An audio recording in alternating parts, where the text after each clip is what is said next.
NOVA stock is this the right time to buy? I'm going to answer everything around that in this short 1-minute video, so watch till the end.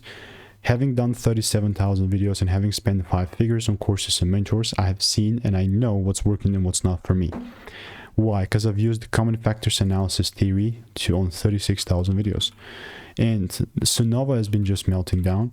I'm not trying to be that prick, that bad guy here, but the reality is that, yeah, maybe today has gone up 14% up, but look at the bigger picture. The bigger picture says, I mean, at least for me, right? You can do whatever you want, but if the price doesn't break above 218, then it's still a bearish range for me.